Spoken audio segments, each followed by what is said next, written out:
Hello बच्चों, इस video में हम लोग गैल्सैक्स लॉ पर बेस्ड एक और न्यूमेरिकल सॉल्व करेंगे जो आपके सेलिना बुक का ही दिया हुआ है।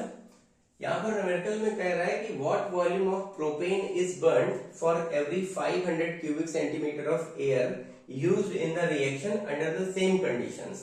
लास्ट में आपसे कहा जा रहा है कि एयर जो हम यहाँ पर वॉल्यूम यूज कर रहे हैं उस एयर में assuming oxygen is 1/5 of the air, मतलब जो हमने एयर का वॉल्यूम यूज किया है ड्यूरिंग द प्रोसेस उस एयर में आप मान लीजिए कि एयर का 1/5 पार्ट क्या है, प्योर ऑक्सीजन है। तो सबसे पहले हमें क्या करना होगा, इस क्वेश्चन को सॉल्व करने के लिए जो ऑक्सीजन का रियल वॉल्यूम है वो यहाँ पर आप चेक कर लीजिए, है ना, या ओरिजिनल वॉल्यूम निकाल लीजिए from the given volume of air. तो आप लिखेंगे original volume of oxygen equals to air का वॉल्यूम कितना दिया हुआ है आपको 500 क्यूबिक सेंटीमीटर और ऑक्सीजन एज्यूम कराया गया है कि उसमें 1/5 पार्ट है, तो 1/5 कर देंगे, ये आपका आंसर आ गया। This is 100 centimetre cube of oxygen. Oxygen बेटा कितना प्रेजेंट है, 100 क्यूबिक सेंटीमीटर। अब जो हम इक्वेशन डेवलप करेंगे, ठीक है ना, आपको इक्वेशन जब तक नहीं बनाएंगे तब तक आप इनिशियल वॉल्यूम्स नहीं सेट कर पाएंगे। तो जो आप इक्वेशन बनाएंगे वहां पर ऑक्सीजन का वॉल्यूम आपको लेना है। ये 500 जो ऊपर क्वेश्चन में दिया हुआ है ये एयर का वॉल्यूम है, एयर के वॉल्यूम से आपने ऑक्सीजन का वॉल्यूम मेंशन कर लिया है ना, कैलकुलेट कर लिया।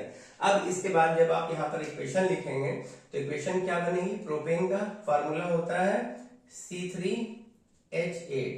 अब C3H8 के साथ आपने ऑक्सीजन को लेकर के प्रोसेस शुरू किया, कम्बशन किया, फॉर्मेशन हो गया carbon dioxide and water vapour का, ठीक है। क्योंकि water at room temperature liquid होता है तो आप इसको क्या कर देंगे, नील कर देंगे, वाटर का आपको कोई वो नहीं लेना है, ठीक है। केवल गैसियस सब्सटेंस जो होते हैं केवल उनके हमें इनिशियल्स यहाँ पर डेवलप करने हैं। तो बैलेंस करने के लिए यहाँ पर देखिए 3 प्रोपेन में कार्बन 3 है तो यहाँ पर कार्बन डाइऑक्साइड के सामने 3 मेंशन कर दो। यहाँ पर हाइड्रोजन देखिए 8 है तो वाटर के सामने 4 कर दीजिए, हाइड्रोजन बैलेंस हो गया। एंड पूरा यहाँ पर आप चेक करेंगे तो 10 आपके पास ऑक्सीजन है, यहाँ पर 5 कर देंगे तो ऑक्सीजन भी बैलेंस हो गया। अब आप यहाँ पर लिखेंगे because this is 1 cubic centimetre, ठीक है। ऑक्सीजन कितना दिया हुआ है, दिस इज 5 क्यूबिक सेंटीमीटर, है ना। ये जो यहाँ पर इनिशियल्स होते हैं रिएक्शन को बैलेंस जब हम लोग करते हैं तो जो हम कोफिशिएंट्स यूज करते हैं बैलेंस करने के लिए उन्हीं को इनिशियल वॉल्यूम कंसीडर कर लो।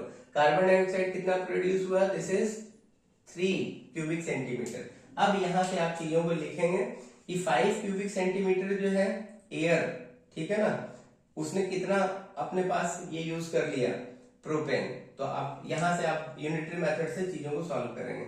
आप लिखेंगे because 5 centimetre cube of O2। अब देखो हम लोगों ने ऑक्सीजन का वॉल्यूम कैलकुलेट कर लिया था ना, तो यहाँ पर आपको एयर नहीं लेना है, आप सीधे ऑक्सीजन के रिस्पेक्ट में चीजों को लिखेंगे। 5 centimetre cube of oxygen used, या आप लिख सकते हो Burns 1 cubic centimetre of propane C3H8।